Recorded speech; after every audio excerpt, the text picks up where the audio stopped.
So they say siku njema huonekana asubuhi. Na siku mbaya huonekana jioni. So what's the opposite of siku njema huonekana asubuhi? Yeah, it started in the morning. So that morning, I remember it was on a Sunday and I was supposed to go to church, but I woke up late, so I couldn't go to church. So it just started that way. I was supposed to go to church, then I woke up late and I couldn't go to church. Yeah, so I said that instead of staying in the house, let me go and open the salon because I have a salon business. I have a small kibanda. Yeah, if those who follow my channel, you know. So I said, let me just go and open because it was on a weekend, and weekends are always lively. Yeah, weekends we always get some little. We always get clients because that's when the clients are not busy. They are not at work. Yeah. So I went and I was kind of Yeah, I was kind of watching a live stream from the the YouTube. text service. From YouTube, you see I these was followed pastors live who go live from YouTube, their preachings the while church service preaching. that was Yeah. going on. So I was there and I was kind of undoing my hair also at the same time while streaming live. Yeah, so I stayed there for quite a while before I got a client. And then all of a sudden, a guy came in and he was not even speaking. He could only speak in sign language, which I don't even understand, you know. So he was kind of, and I couldn't understand what he was saying. So I, I kind of, I was kind of, what are you saying? Okay, that's when he produced a piece of paper and put it on my face. It was signed by the Ministry of Education asking for help for this guy. And this guy was, and from this piece of paper, they explained that this guy was deaf and he was also not able to raise the fee, and he was supposed to go to a vocational training institution to train for carpentry kind of. So I read the whole thing, and then sincerely, I didn't have the money by that time. I didn't have anything by that time. I had the money, but I didn't have it with me. I left the money in the house. So I could not close the salon, walk to the house, and get the money for him. I had to wait for a client to offer my service to that client, then get the money. That's when I could give him. Yeah. I told him, right now I don't have anything, and being that I couldn't speak in sign language, so I just took out a piece of paper and wrote it down. I wrote it down on a piece of paper, then gave him. So as we were still conversing, as I wrote, he also wrote. He also wrote, just give a little, the little that you have, just give it. God will bless you. But sincerely, I told him before that I don't have anything. So what I told him is just do some rounds within, and maybe when you come back, I shall have gotten the money, because you never know. I could get a client anytime. And of course, I was very hopeful that I'll get the money. You know, when you go to work, you go with hopes. Yeah, so I was very hopeful that I'll get the money. So that's why I promised to give him the money when he come back. And since I was hopeful that I was going to get a client, I I was ready to give him the money to contribute to his education.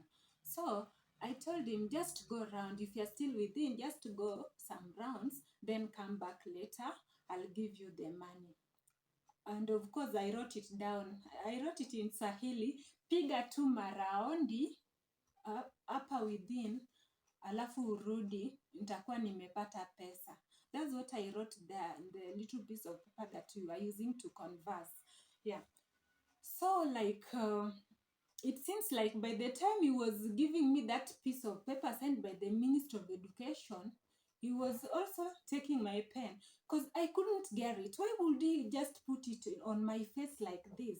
Let me use this book, and let me explain how he came. He just came, stood beside me, and when I was asking him what he was doing, he couldn't explain. He was just using sign language. Then all of a sudden, he did this, and it was at a close range that I couldn't even see what was written. You know, it's really difficult to read something from a close range. That very close range, you see like this. How can you read this? Can you? Huh? So that's what he was doing to me. So it seems that by that time he was doing something, but I just couldn't get it. It tipped my mind, but I couldn't get it. So it's like he put it like this, and using the other hand, he took my phone and kept. Yeah, because my phone was just there. I placed it on the saloon shelf while I was watching. It was just there, directly facing me, and I was watching live stream. You see these pastors who preach online. Yeah, so I was just watching, and the moment he came in, I just paused. Let's say that's the phone. It is there facing me. I'm seated directly opposite. And yeah, that chair you see there, let's say I'm seated there, and the phone is there directly opposite where I'm sitting, you see? And I just paused. Video, so that sound was not there for me to give him attention, you know. So that's how he robbed me. And the moment he walked out, another guy came in immediately, but he didn't really come inside the salon. He just stood there by the door, by the salon door, you know. So after that, he just went, and I started to give this other guy attention, you know.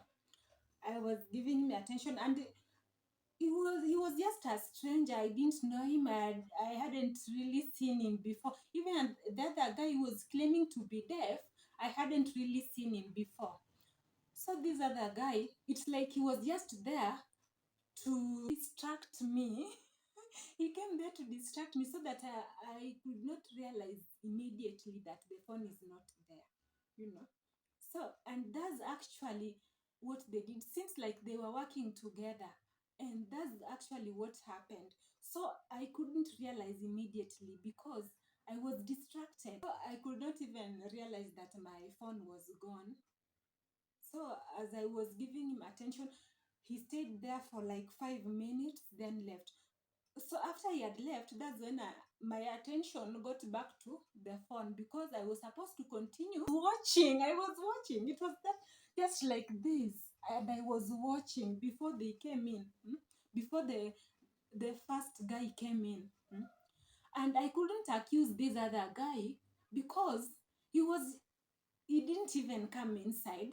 He just stayed there by the door side. I couldn't even accuse him of taking my phone. So it seems like they are working together to achieve the same goal. Anyway, that's a bygone. I've already moved on. I've bought another phone. Even though it really touched me so much, I felt really bad because it really costed me a lot to buy that other phone, the phone that they took. And I had really saved. You know, these are hustling. It is really difficult to save these days. So I had sacrificed and saved for a smartphone, and that's how they robbed me that phone easily in a broad daylight. How do you feel? Anyway, I've moved on, and I've bought another phone, and God's grace is always sufficient. So the reason as to why I brought in this video is to warn you to be aware of such people. Okay? Yeah, so maybe you never know, one would approach you any day because that's their tactic. It seems that that's their current tactic, you know. So always be keen. Well, thank you so much for watching this video. Bye. Let's meet again next time.